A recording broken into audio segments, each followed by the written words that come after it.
Pessoal, atenção. Assistam logo esse vídeo antes que o YouTube tire ele do ar. Eu vou falar a verdade sobre a tensão entre Rússia e Ucrânia. Então se liguem aí e fiquem atentos às informações. Mas atenção, só depois da vinheta.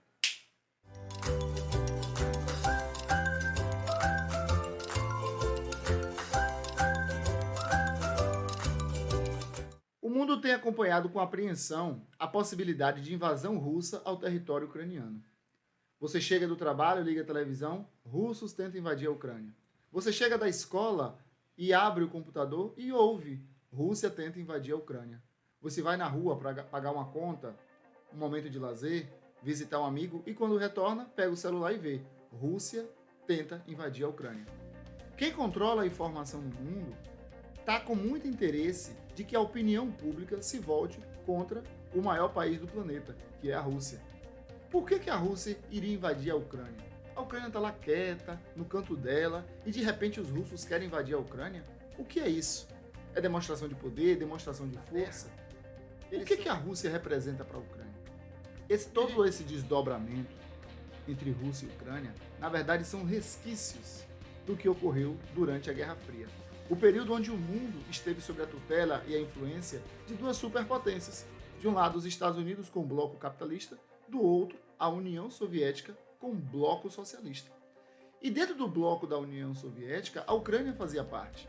Diga-se de passagem, a Ucrânia é um país muito jovem, foi formada a partir dos anos 90, com a desintegração e esfacelamento da União Soviética e, por consequência, o fim da Guerra Fria.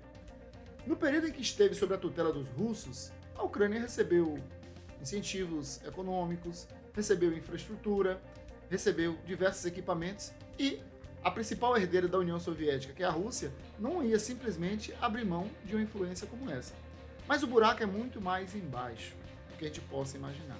Apesar do fim da Guerra Fria, Estados Unidos e Rússia nunca foram amigos, nunca foram parceiros.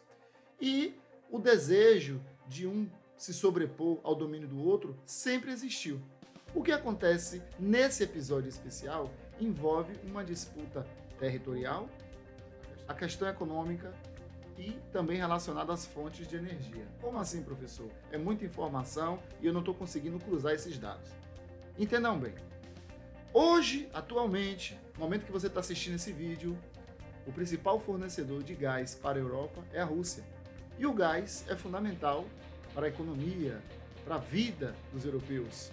Porque o gás gera energia, o gás leva aquecimento para as casas, sobretudo no período de inverno.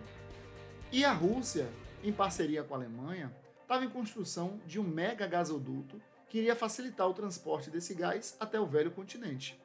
Ocorre que a construção desse gasoduto tirou o sono dos Estados Unidos, que não viu com bons olhos o crescimento de uma dependência de um recurso natural extremamente importante, o hidrocarboneto, que é o gás natural dos russos em relação aos países europeus, sobretudo a Alemanha, que é o carro forte, o carro-chefe, a locomotiva da Europa. Os Estados Unidos tentaram de todas as formas melar, prejudicar esse acordo de gás envolvendo a Rússia e a Alemanha. Não obtendo êxito, ele resolveu agir. O que nós estamos vendo são as peças do tabuleiro se movimentando. Os Estados Unidos, para tentar melar esse acordo gigantesco, que seria de uma vantagem muito grande para os russos e também para os países da União Europeia, porque o fornecimento de gás iria ser facilitado com um preço mais acessível do que se pegasse um fornecedor mais distante. Os Estados Unidos, então, resolve provocar os russos e convida a Ucrânia para entrar na OTAN. A OTAN é a organização do Tratado do Atlântico Norte, que fazia frente à antiga Cortina de Ferro. Grupos de países que eram liderados, de um lado, Cortina de Ferro pela União Soviética, do outro, a OTAN pelos Estados Unidos. Com o fim da Guerra Fria, a Cortina de Ferro deixa de existir. E seria natural que a OTAN também deixasse de existir.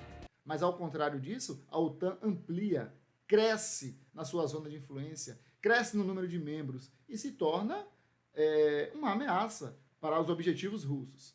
Até aí tudo bem. Quando os Estados Unidos convidam a Ucrânia para entrar na OTAN, o recado que ele dá aos russos é o seguinte: com a Ucrânia membro da OTAN, eu posso livremente instalar bases militares no território ucraniano. E a Ucrânia faz fronteira com a Rússia. Bases militares norte-americanas dentro da Ucrânia significa, em poucos minutos, Moscou ser bombardeada, porque os mísseis estariam mais perto, mais próximos do território russo. E todos nós sabemos que a melhor defesa é o ataque. O grande líder russo, Vladimir Putin, jamais iria permitir que uma situação que ameaçasse o seu território pudesse acontecer. Existe essa possibilidade de invasão ao território ucraniano como uma estratégia adotada pelos russos para evitar que os Estados Unidos instalem bases militares naquele território e ameace a segurança dos russos. Por outro lado, a Alemanha, que se diz um país pacífico, não gostou nada da ideia de ver a Ucrânia invadida pelos russos e disse: se vocês invadirem nosso território, o gasoduto está melado. Tudo o que os Estados Unidos queriam.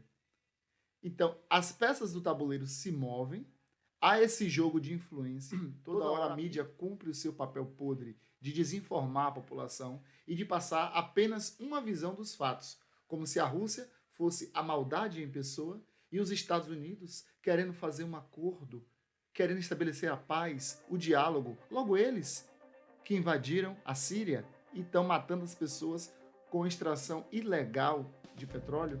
Logo eles que destruíram a Líbia e a ONU nem considera mais a Líbia como um país, dada a destruição, dada a falta de governo. Logo eles que invadiram o Afeganistão e provocaram aquelas cenas absurdas de pessoas fugindo nas asas de um avião para não morrer nas mãos do Talibã. Logo eles que participaram da Guerra da Coreia. Logo eles, a única nação até hoje que abertamente usou uma arma química contra outra nação, que foi o Vietnã. Logo eles, a única nação na Terra até hoje que jogou uma bomba atômica contra uma nação não nuclearizada, que era o Japão. Logo eles que invadiram o Iraque e estão lá soldados americanos levando terror para a população iraquiana e roubando o petróleo daquele país. Pois é, os Estados Unidos podem invadir quem eles quiserem, a qualquer momento, porque a mídia e a opinião pública sempre está do lado deles. Já os russos não podem se defender. Tem que esperar as bases militares americanas chegarem até a Ucrânia e provocar uma ameaça ao seu território.